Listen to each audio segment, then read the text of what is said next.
Greetings, friend. I will show you the best way to exploit the weaknesses in this puzzle from the 2023 Sudoku Grand Prix. Not only that, stick around to the end. I'll tell you how well I did in round 3 overall. Click below if you want to give it a go. And with that, it's solving time. Okay, the first thing you want to do to exploit a weakness, you look for a mass. When I talk about mass, it's where there's a lot of cells put together. You might notice there's a lot of cells givens already here in block 5. And if you look across row 5, you have 5 givens as well. The neat thing to notice with these 5 givens across row 5, the 2, 3, 5, 8, 9, is that in this block, you have a 4 and a 7, which are not part of these 5. And you have a 1 right here. And so whenever you have 5 givens and then 3 others looking at it, that means 8 of the 9 givens all see one cell, this cell right here. It means you can immediately solve it. That's a naked single. The only cell that's not a given that sees this is a 6. So you can solve that immediately for a 6. And since the 4 and 7 are still in this block, and you solve the 6, you know you can solve this one for the other missing candidate, which would be a 1.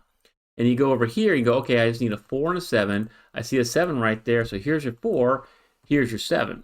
And so your goal is to find these masses, exploit that weakness of that cell where you can get that naked single, and then start filling in the row. Every time you fill in one of these rows, you fill in these cells, you're just going to create more givens, more cells solved. It's going to give you more information and make it easier to keep on solving.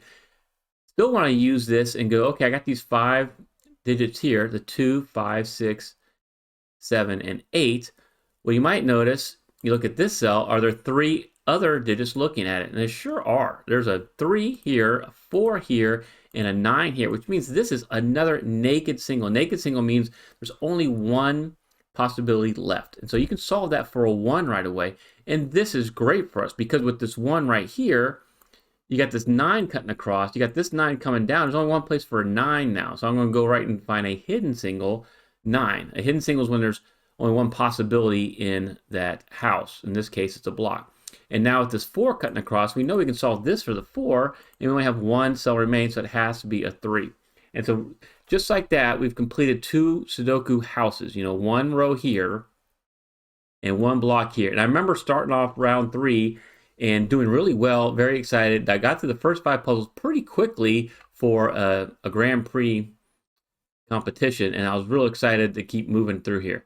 Okay, and now with these 2 1s and this one cutting across row 3, there's only one place for a 1 up here in block 2. So you kind of want to switch from this and go, okay, now I've created restrictions. What does that do? With these new given, these new solved cells, I can do a little bit of solving. And then with these 2 1s here, I can solve for a 1 right there. And so that's kind of the transition you want to keep making. Another thing, you can look here with these 2 7s in rows 1 and 2, and this 7 coming up means this cell right here has to be a 7. And so you have a 7, 4 here, you have a 7 and a 4 here. And so what you know right away is since you got these 2 pairs of 7s and 4s, it draws your eyes. Hopefully you'll see that the 7 and 4 live in these 2 cells right here in block 9. That's called a hidden pair. And these are important to notice in the harder puzzles. One of the top 7 strategies is hidden pairs. If you can find these hidden pairs and know where they're at in the puzzle, it'll help you solve. Because now I know no other candidates can be in these 2 cells except for a 4 and a 7. And that's going to help us tremendously in figuring out what else we can solve here. So for instance, we got this 1 coming down. And I know there's another 1 there, but just because of that 4 and 7, I know I can solve this cell for a 1. It's the only place left for the 1 in that block. And that's great because now with this 4, 7, you can just treat that as 2 other candidates. You got 3 cells remaining here. So that makes this a naked triple. And so there's a 2, 3, and an 8 that's left here in block 9. Well, the next trick, how to exploit the weakness, is while you're looking, go, okay, I need 2, 3, and 8, use your peripheral and see, oh, I got 2 and 3 right there. This has to be my 8. But then I also, if you may notice, and I notice, there's no 2 and 3 up here, so this 2 and 3 I will not be able to solve right away. But I was able to get this cell knocked out, and that's huge. Next thing you want to do is kind of go over and look at a filled out column, row, or block, or one that's mostly filled out. You got 2 or 3 candidates remaining because that's going to be where the greatest weakness is. okay? And what I mean by weakness is the less availability for these candidates, the greater the chance you're going to be able to solve it. And since the 3 covers both of these cells, and we're looking for a 3, 5, 6, and then this 5 is right there, we know we can actually solve all 3 cells right away. Because of this 3 being in these 2 cells, you know this has to be your 3. And because the 5 is right there, you know this has to be your 5, and then this can be your 6. And so we solve all that very quickly. And it's once you see these kind of patterns, it'll make the solving that much easier. But we're not done yet. We got some more great solving here to work out. Next thing I remember seeing is you got this 9 coming down here in column 5, this 9 cutting across row 8. So there's only one place left for a 9 here in the block. And so what you have here is a 2, 4, and a 7 remaining. And then you have this 4 and a 7 right here. I can tell you, since this 2 is right here, and it's not, and a 2 could be in this cell, I can tell you with certainty this cell is a 2. And I want to kind of show you why I see that. Because this is 2, 4, 7. You know, this cell right here also has to be a 4, 7. So this is a 4, 7 naked pair, right? 4, 7, that's the only 2 possibilities. And then you know that this has to be a 4 and a 7. And so if you look right here, what can this be? This can be a 2, 4, or a 7. And so I'll kind of color this a little bit different. We'll make it red. Like, well, Timberlake, why do you know that that's a 2? Because this forms a pattern called a unique rectangle. What does a unique rectangle mean? Well, unique rectangle means that this puzzle that is submitted and checked is only going to have one unique solution because it's a competitive puzzle. You need one unique solution. If it has one unique solution, then you have to prevent a deadly pattern where you have a 4, 4 here, 4, 4 here, or 7s here, 4s here, finish the puzzle, and then you could go back and switch the grid and go 7s here and 4s here. That's bad. Well, the only digit that prevent that and provide a unique solution is if this is a 2. So this is a unique rectangle type 1. Many people do not like to use unique rectangles. It's a little controversial because you got to rely on the puzzle having a unique solution. However, in competition, this is going to be one of those quick shortcuts you can use. And if you're just not familiar how unique rectangles work, I do have a tutorial. I'll put a link to it here. You can check that out. And while you're at it, subscribe to Smart Hobbies, and you will solve competitive Sudoku even better. But let's say I just didn't see that. How else could I go about solving this for 2? And I'll remove all these marks and the colors. And you go, okay, how else could you do that? Well, knowing that this is a 4, 7, that's going to be a 1, 9. That's good to know. The thing you want to kind of focus on here is where can the 7s be in these columns, right? Since this is a 7 right here, a 7 can't be there. So we know 7's got to be one of those 2 spots in block 8. And a 7 has to be in one of these 2 spots here in block 9, okay? And so what you see is it's kind of like, I call it a mini XWing, but what it creates is since the 7s are living in the same 2 rows in these 2 blocks, in this 3rd block in the band, the 7 can't be in row 7 or 9 because it has to be here, here, here, and here in these 2 blocks. So you know 7's got to be in one of these 3 cells right here. And if there was 2 possibilities remaining, this would be a claiming pair, which is another strategy that you need to know to solve these puzzles. But since we have 2 7s already coming down into this block, we know a 7 can't be here or here. The 7 has to be right here. It can't be here anymore because the 7's got to fill one of these spots in these 2 blocks over here. So 7 cannot be there. We know we can solve with certainty that that is going to be a 7. If you're not familiar with the top 7 strategies you need to solve puzzles like this, then I want you to check the pin comment below and download my free Sudoku solving guide where I help you solve Sudoku like this even better. Okay, after this 7, let's notice that there's a 3 coming up, column 1, and across row 3, the little cross hash, and get that 3 knocked out. And then if we want to finish off this row, okay, how do we do it? We look and go, we got a 1, 5, 6, 7, 9. I'm not going to consider anything unless there's at least 5 cans filled out. We need a 2, 3, 4, and an 8. Well, there's a 2 right here, covers these 2 cells, and a 3 and a 4, we just marked that 3. So this cell actually has to be an 8 now. Nice. And now what you'll notice is 4 can't be here, and a 4 can't be here because of that 4. So you can actually solve this for the 4, and because of the 2, we know this is a 3, and that's going to be your 2. And guess what? Now we have the 2 here and a 2 here, and what we're missing is a 2 and a 7. We know this cell has to be a 2.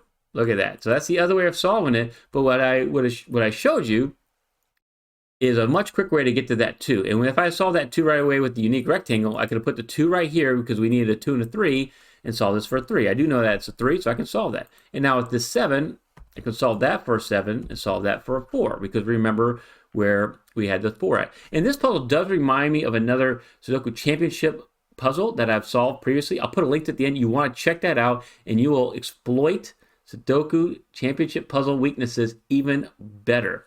Okay, let's go up here. What do we have? We're missing, it looks like a 5 that we're missing and a 4. Well, I got my 4 right there. So here's your 4 and here's your 5. And now I kind of want to show you something over here.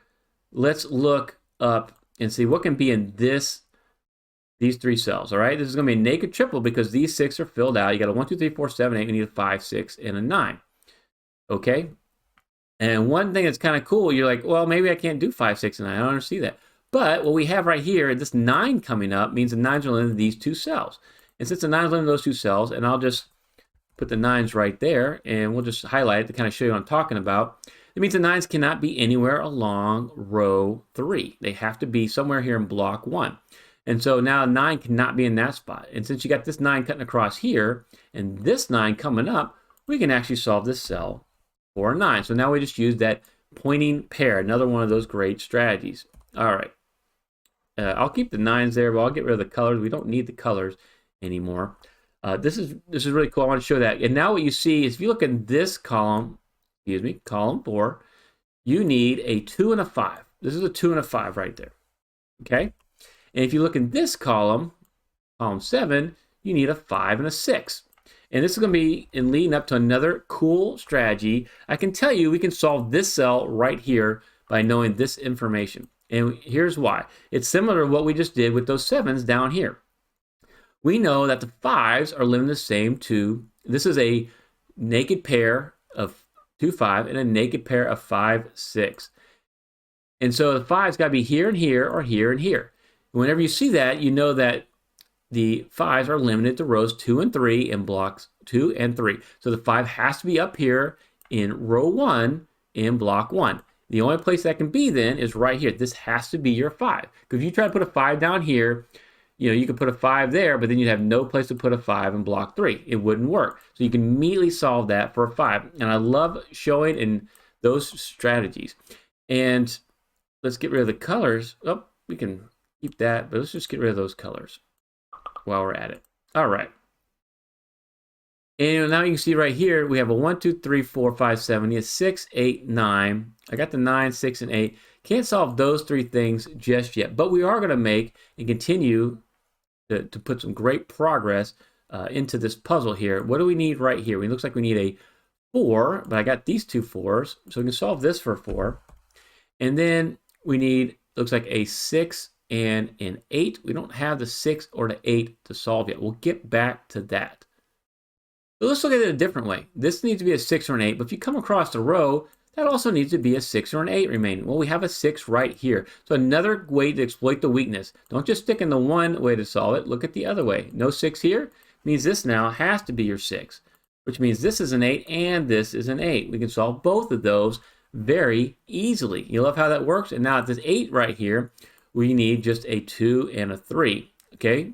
And since one of these has to be 2 and a 3, this is a naked pair, but it's also going to work as a pointing pair. 2s have to be somewhere here in block 3, then they got to be in row 2. So we now know that this can no longer be a 2. This has to be your 5, and we're going to be able to figure all this out.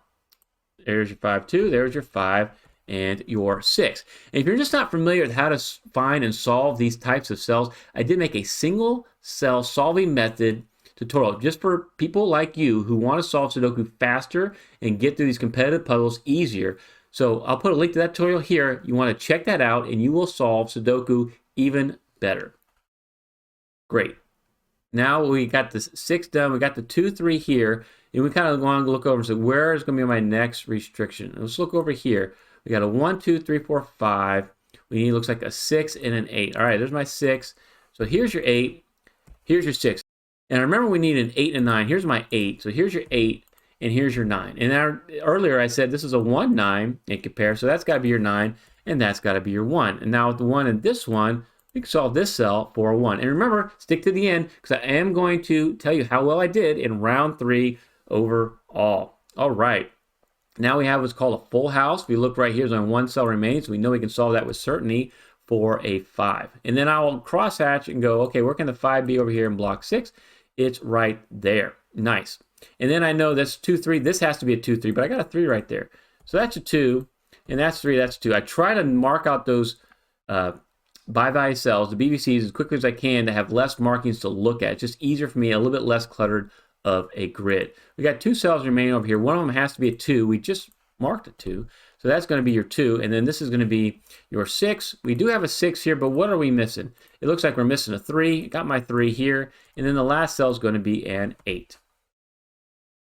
Okay, I promise you, I'll tell you how well I did. Well, actually, in round 3, my previous best was 5 puzzles completed in the 90-minute time limit. In round 3, I actually got 8 puzzles completed. I did all 6 of the classics, and I did 2 variants. Very happy about that. Hopefully, I'll do better in round 4. In the meantime, you need to check out this other video if you want to exploit Sudoku weaknesses even better. Thank you so much for watching.